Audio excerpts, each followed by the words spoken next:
Proklamasi merupakan puncak perjuangan bangsa Indonesia melawan penjajahan, menandai dimulainya era baru di mana Indonesia memiliki kedaulatan dan kebebasan untuk menentukan nasibnya sendiri.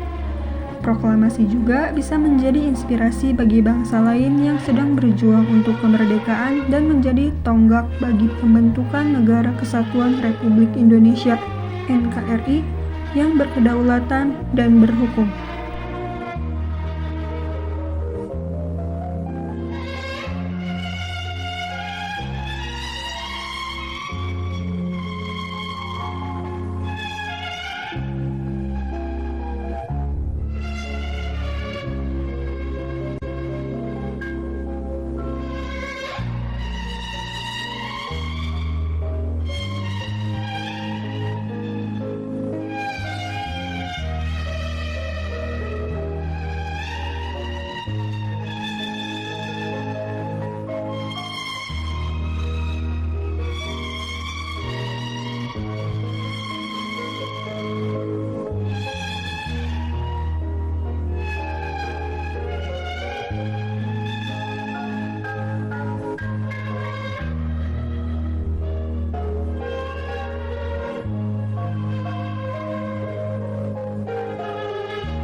Pada saat itu, Jepang menduduki Indonesia sejak 1942, menggantikan Belanda menjelang kekalahannya dalam Perang Dunia II. Jepang menjanjikan kemerdekaan bagi Indonesia setelah bom atom dijatuhkan di Hiroshima dan Nagasaki. Jepang menyerah kepada sekutu pada 15 Agustus 1945. Momentum ini dimanfaatkan oleh para pejuang Indonesia untuk memproklamasikan kemerdekaan.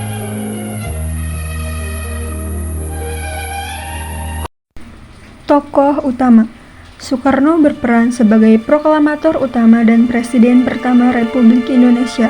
Ia memiliki peran sentral dalam merumuskan dan membacakan teks proklamasi, serta dianggap sebagai pemimpin yang karismatik dan visioner, yang mampu menginspirasi semangat nasionalisme di kalangan rakyat Indonesia. Muhammad Hatta adalah wakil presiden pertama Indonesia dan mitra sejati Soekarno dalam proklamasi kemerdekaan. Ia juga berperan penting dalam menyusun teks proklamasi dan menandatanganinya atas nama bangsa Indonesia bersama Soekarno. Ahmad Subarjo. Ia merupakan anggota senior PPKI dan terlibat dalam perumusan teks proklamasi di Rumah Laksamana Maeda. Sayuti Meli. Ia adalah orang yang mengetik naskah proklamasi setelah naskah tersebut ditulis tangan oleh Soekarno dan Hatta. Soekarno, Hatta, dan tokoh-tokoh pemudanya terlibat dalam perdebatan mengenai waktu dan cara proklamasi. Terjadi peristiwa penculikan Soekarno-Hatta ke Rengas Dengklok oleh para pemuda agar tidak terpengaruh Jepang.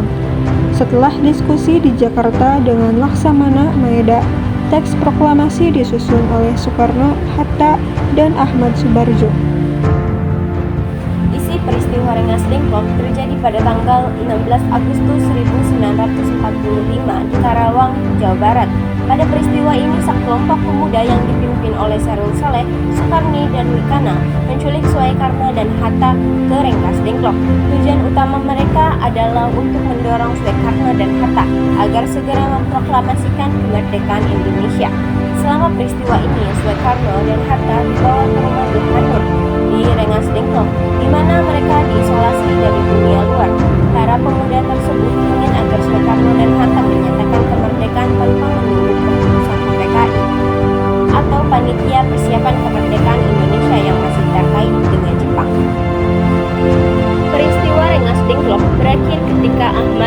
Barjo, dan beberapa tokoh lainnya berhasil meyakinkan Soekarno dan Hatta untuk kembali ke Jakarta dan memproklamasikan kemerdekaan Indonesia. Setelah kembali ke Jakarta, Soekarno dan Hatta kemudian memproklamasikan kemerdekaan Indonesia pada tanggal 17 Agustus 1945. Kami, bangsa Indonesia, dengan ini menyatakan kemerdekaan Indonesia.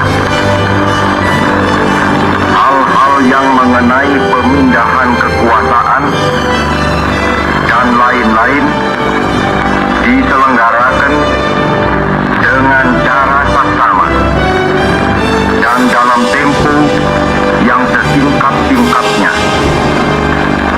Jakarta, 17 Agustus 1945, atas nama bangsa Indonesia